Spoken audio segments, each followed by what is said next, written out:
Mga Pilipino sa China, pinaalalahanan ng Philippine Embassy kaugnay sa mga bagong patakaran ng bansa.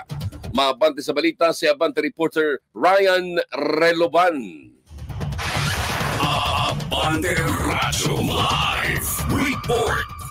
May paalala ang Philippine Embassy in Beijing sa mga Pilipino sa China hinggil sa mga bagong patakaran ng bansa, kabilang ang pagdaraos ng religious activities at ceremony sa mga rehistradong lugar lamang sa pagsamba.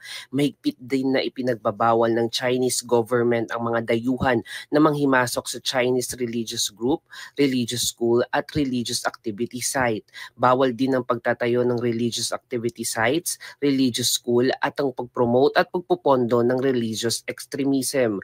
Kasama rin sa ipinagbabawal ang pag-recruit ng Chinese citizens para sumanib sa dayuhang religious group at ang pagbebenta ng anumang uri ng religious items. Ako, si Ryan Reloban ng Abante Radyo. Ito ang balitang mabilis, mabangis at walang mintis.